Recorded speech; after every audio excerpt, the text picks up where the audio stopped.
Hello guys, welcome to Finstrate. आज हम बात करने वाले हैं व्हाट इज़ डीफाई।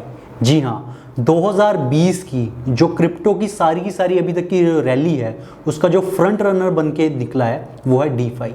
तो डीफाई है क्या? ये कौन सा जादुई शब्द है जिसने पूरी की पूरी क्रिप्टो मार्केट को बदल के रख दिया है? तो DeFi stands for decentralised finance, यानी कि जो सेंट्रलाइज्ड फाइनेंस नहीं है। तो डीफाई को समझने से पहले हम ये समझेंगे कि जो ट्रेडिशनल फाइनेंस है यानी कि फाइनेंस 1.0 वो कैसे काम करता था।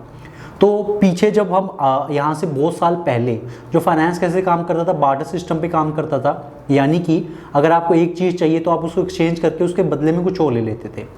लेकिन उसके साथ बहुत सारी लिमिटेशंस थी कि आपको जो चीज़ चाहिए हो सकता है कि वो सामने वाले के पास ना हो। तो हमने करेंसीज को डेवलप किया, गवर्नमेंट्स आई, सेंट्रल बैंक्स आए, फाइनेंशियल इंस्टीट्यूट्स आए जो कि हमारे बिहाफ पे हमारे जो पैसे थे उसको स्टोर करने लगे, करेंसीज को गवर्नमेंट प्रिंट करने लगी और ये सारा जो फाइनेंशियल सिस्टम था वो बन गया। अब इसमें दिक्कत क्या आने लगी? दिक्कत ये आने लगी कि गवर्नमेंट्स जो थी वो करप्ट हो गई और गवर्नमेंट्स ने दिन ऐसे कभी भी उनका मन किया तो वो उन्होंने अनलिमिटेड जो मनी थी वो प्रिंट करनी शुरू कर दी।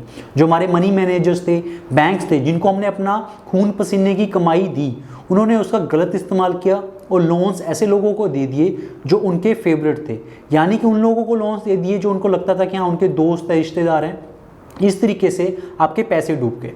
तो ये सारा सिस्टम क्यों पॉसिबल हो पाया? बिकॉज वो एक सेंट्रलाइज सिस्टम था, यानी कि आपकी जो पावर थी वो एक ही जगह कंसंट्रेटेड थी। डीफाई में क्या होता है कि जो पावर होती है वो एक इंस्टीट्यूशन के पास नहीं होती और ये डिसेंट्रलाइज होता है, कम्युनिटीज ही इसको रन करती हैं। तो डीफाई में होता क्या है, जो भी लेंडिंग, बोरोइंग होती है, स्टेकिंग होती है, वो सारा डिसेंट्रलाइज मैनर में होती है। यानी कि सारा का सारा जो सिस्टम है, डीफाई की जो भी एप्लीकेशन है, कंपाउंड हो गया, आवे हो गया, उसके अलावा यूनिस्वैप हो गया, ये सारी जो एप्लीकेशन है इसमें डेक्सिस भी हैं, डिसेंट्रलाइज एक्सचेंजेस है, कुछ बोरोइंग को प्रोवाइड करती हैं, कुछ लेंडिंग को प्रोवाइड करती हैं, कुछ स्टेकिंग प्रोवाइड करती हैं, कुछ लोटरी जैसे पूल टुगेदर करती है।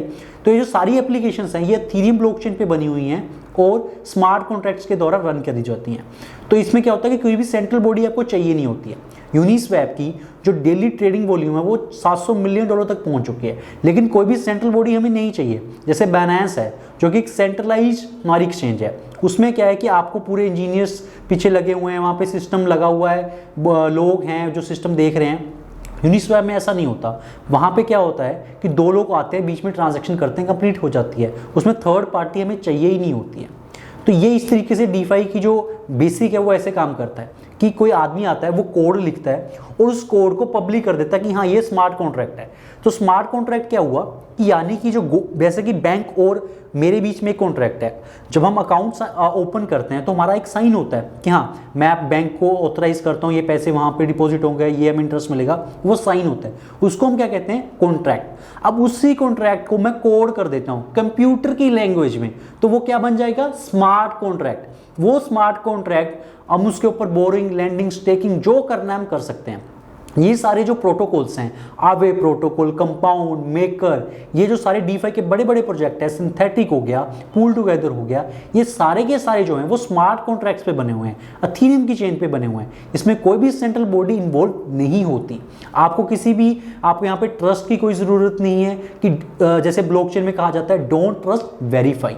तो ये सारा का सारा जो सिस्टम है वो इसी में बना हुआ है कि आपको ट्रस्टलेस सिस्टम बना दिया कि आपको ट्रस्ट नहीं करना पड़ेगा किसी के ऊपर। अब आप ऐसा समझिए कि बैंक के पास आप जाते हैं कि हमें लोन चाहिए, तो बैंक क्या करेगा? आपको कुछ लोन पर जो लोन के ऊपर इंटरेस्ट है वो आपको एक पर्टिकुलर अमाउंट पर प्रोवाइड कर देगा कि कोई और आएगा उसको कुछ और दे देगा। बिकॉज बैंक्स जो हैं वो सेंट्रलाइज स्ट्रक्चर हैं, वहाँ पे लोग हैं, वहाँ पे ह्यूमंस हैं जो कि अपने फेवरेट्स के हिसाब से अपना कर सकते हैं। जैसा कि आपने बैंक्स में भी देखा, बहुत सारे बैंक्स के साथ फ्रॉड्स हुआ बिकॉज उनके जो मैनेजर्स थे, बैंक मैनेजर्स, उन्होंने अपने फेवरेट बिजनेसमैन को लोन्स प्रोवाइड किए, उसकी वजह से डिफॉल्ट हुए।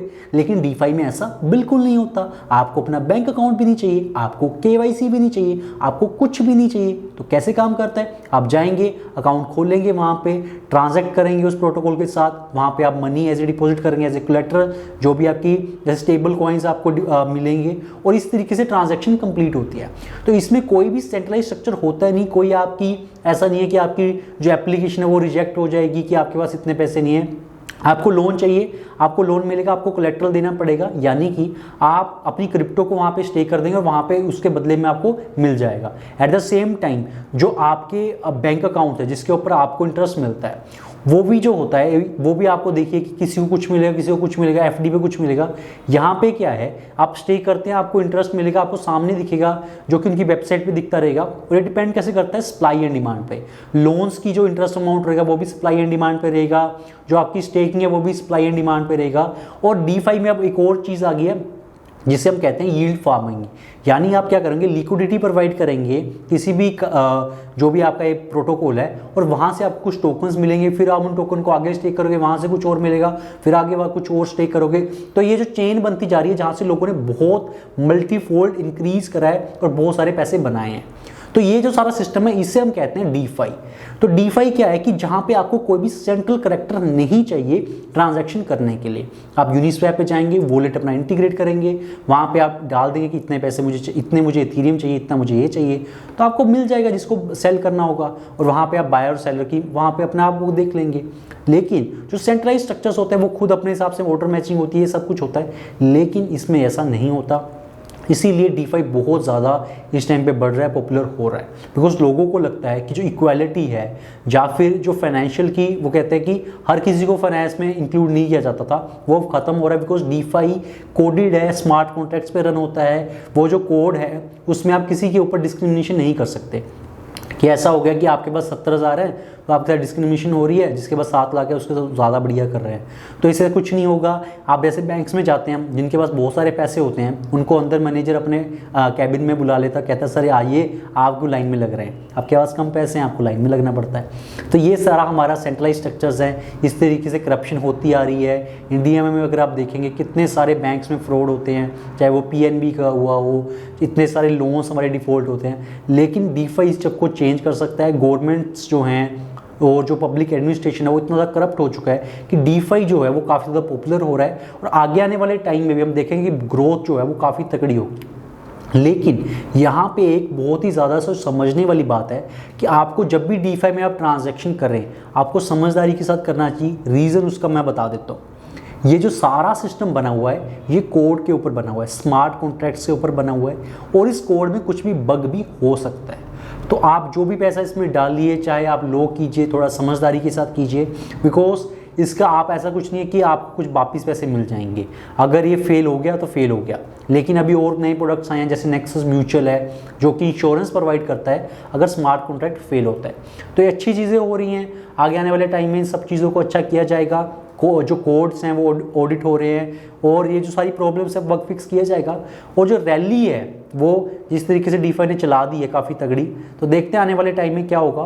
तो आई होप कि आपको समझ में आ गया होगा कि डीफाई कैसे काम करता है, और इसमें कौन कौन से प्रोजेक्ट्स हैं, और किस तरीके से पूरी लैंडिंग बोरोइंग जो है वो डिसेंट्रलाइज तरीके से होती है। इसमें कोई भी इंटरेस्टेड कोई बंदा जो है वो सेंट्रलाइज नहीं फिक्स करता, अपने आप डिमांड एंड सप्लाई के बेसिस पे ये फिक्स हो जाता है। तो गाइस, अगर आपको वीडियो अच्छी लगी हो तो प्लीज़ लाइक आवर वीडियो और सब्सक्राइब करना मत भूलिए, और कमेंट सेक्शन में ज़रूर बताइए कि आपको ये वीडियो में क्या अच्छा लगा और आप किन टॉपिक्स हमसे वीडियो एक्सपेक्ट कर रहे हैं। Thank you.